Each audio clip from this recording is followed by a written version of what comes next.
federal government is under mounting pressure to clamp down on Canadians who are stashing away billions of dollars in foreign tax havens.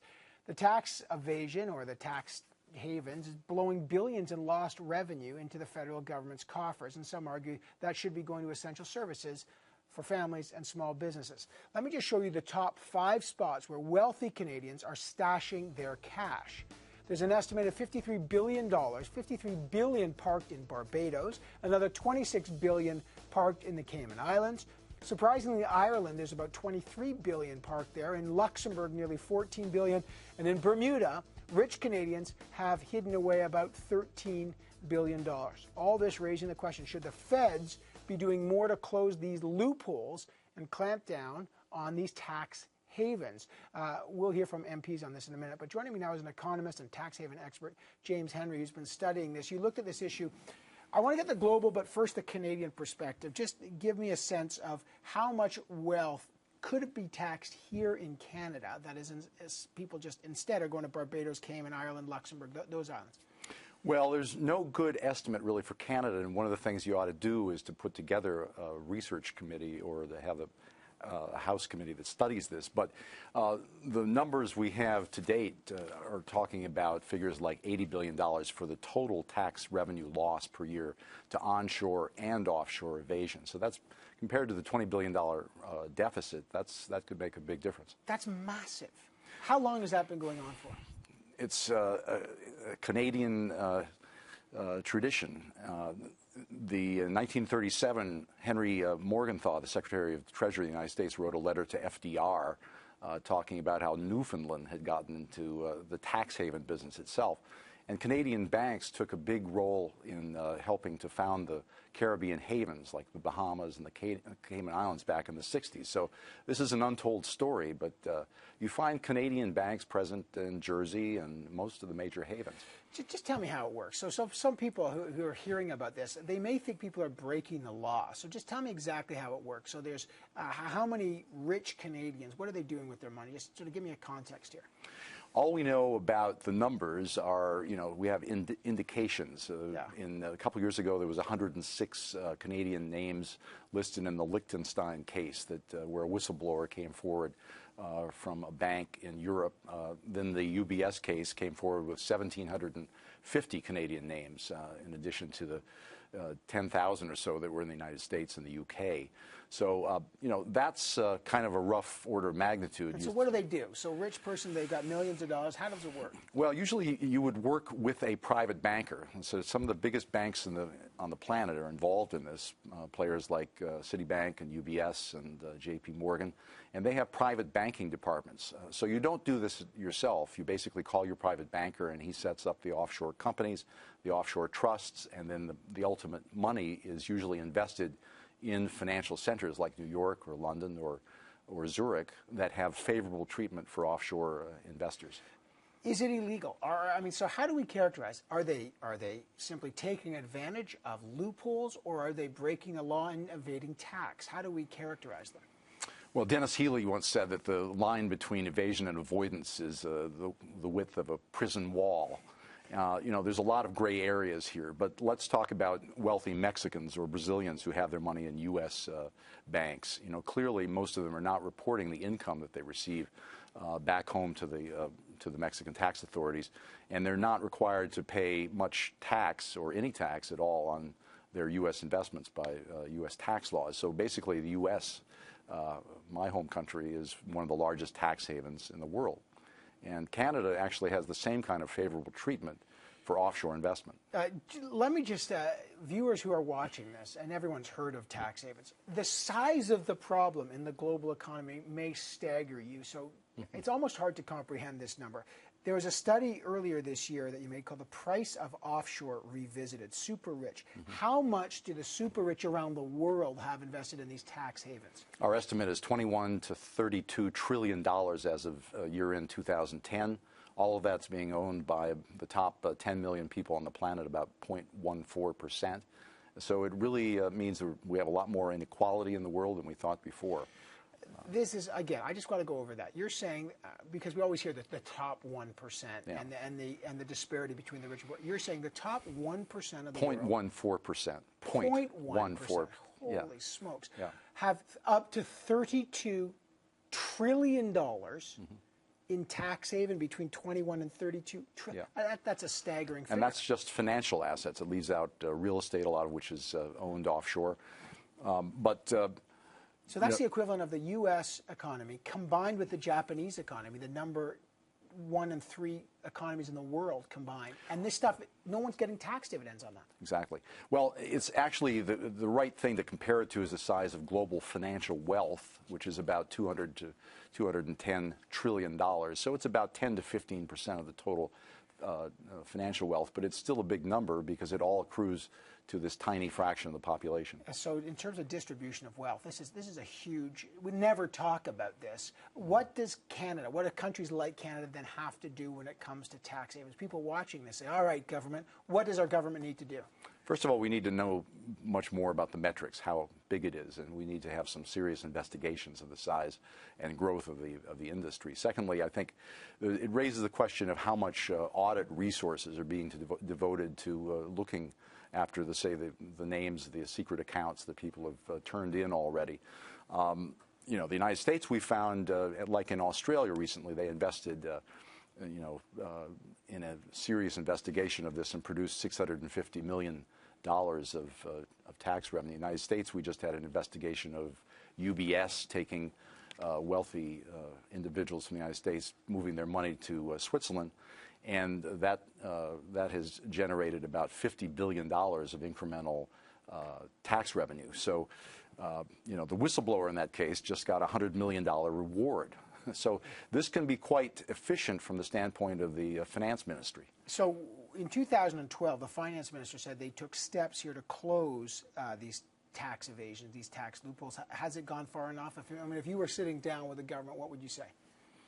I think they have to look at how much cash they're actually taking home and whether they're allocating enough resources to these kinds of investigations. But I think beyond that, there's a whole set of policies where Canada, I think, could take the lead in the OECD, pressing for more automatic information exchange with developing countries, tightening up on multinational companies and banks that are engaged in this for a living, and just generally making it much harder for people to get away with it.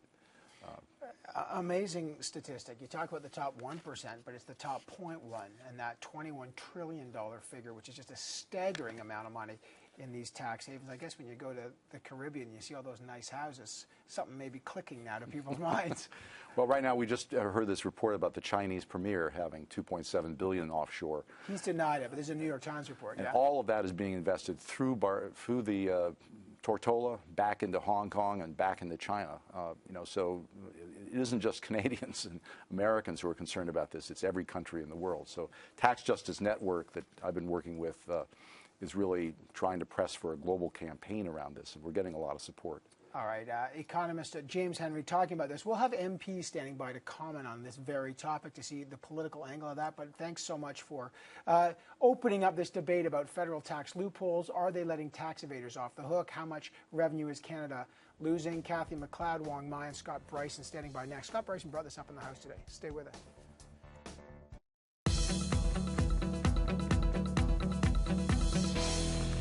You just heard before the break, Canadians are stashing away billions of dollars in foreign tax havens from Barbados, Bermuda, the Cayman Islands, Ireland, Luxembourg. It's biting billions out of the federal tax revenue, over 21 trillion estimates worldwide, not just in Canada.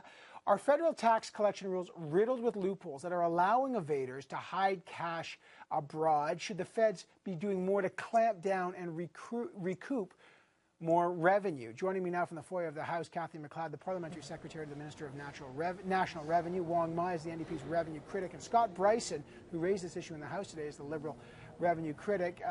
Hoang Mai, let me just start with you. You're saying that Canada is losing $10 billion a year in tax revenue. How did you arrive at that figure? Well, that's a conservative number. Basically, what an economist and a fiscalist said is that if you look at what's happening in the U.S., because the IRS is actually looking at, they have numbers. So they look at losing close to $100 billion. And when we look at the scale of the Canadian economy, that's how they transposed it. But that was a really small number. We know that the amounts are much bigger. We've heard close to $80 billion. So it depends, and that's what we've been asking. We've been telling the government, how come other countries like the U.S., Sweden, are actually looking at how much their country is losing in terms of tax haven and tax evasions. We're not doing it here in Canada, so that's why we put forward a motion to actually have the Finance Committee study that issue. All right. Let me just tell you, yesterday, the Minister of State for Finance, Ted Menzies, spoke in the House of Commons about this initiative by the opposition and Canadians for Tax Fairness, and we just saw a representative from that group. Here's what he had to say. The NDP partnering with this far-left organization called the Canadians for Tax Fairness, Mr. Speaker, I think that it will only bring to light how the high tax agenda of the NDP actually would hurt Canadians, Mr. Speaker. And it is no wonder that we've seen them vote against every tax reduction that we have put on this floor since 2006, Mr. Speaker. Let me ask you, Cathy McLeod, does the government see ending tax havens as a tax grab? I mean, I know he's called this a far-left organization, but James Henry, who was just on here, used to be the chief economist at McKinsey. He's saying it's a nonpartisan issue, that Canadians are losing billions. Should the government do more to close tax havens? Yeah. So it's absolutely critical that we deal with the issue of tax havens, and our government's actually doing that. We looked at expert panels, and I prefer to take what the OECD and some of the experts from there said, and they said, listen, don't spend your time trying to figure out how much. It's there, it's an issue. Spend your time, spend your resources, and go after those guys. And that's what our government's doing. We're creating exchange agreements so that we can have opportunities. We have over 100 now.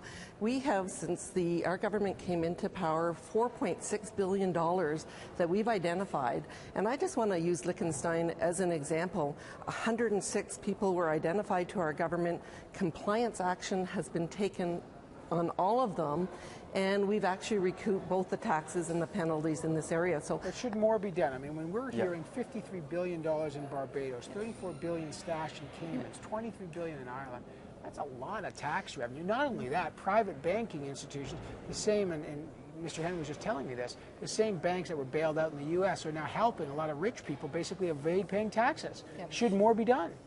Absolutely. That's one of the reasons we actually have our auditors that we are now going to align with the Prosecutions Canada. We're going to partner them with the RCMP so that they are better able to tackle it. We have our agreements. Absolutely, we should be getting those taxes because Canadians expect a tax system that's fair. But I would like to contrast our record. The Liberals, during their last year, had identified $179 million.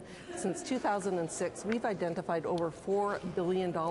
And we're going to continue to be very aggressive on this issue because it absolutely is important to Canadians. All right, just for the record, I know Mr. Bryson, the CRA budget in 2005 under the Liberals was raised by $30 million. But you mentioned this in question period today about the Canada Revenue Agency, but what's your take on the impact of these tax havens, Scott Bryson? What more can be done? Yeah, well, first of all, it's important to realize that $30 million in increase in the CRA budget in 2005 budget was specifically targeted towards efforts to clamp down on tax havens.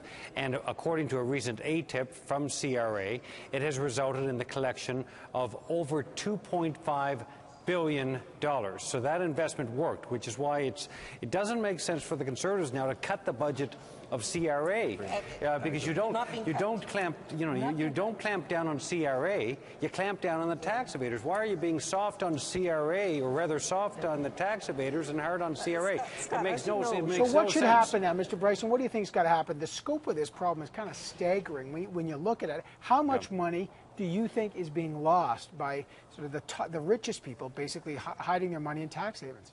Well, first of all, it's an issue of fairness, and it's also an issue of fiscally being able to afford basic services for Canadians and ensuring that all Canadians have equality of opportunity and all Canadians pay their fair share.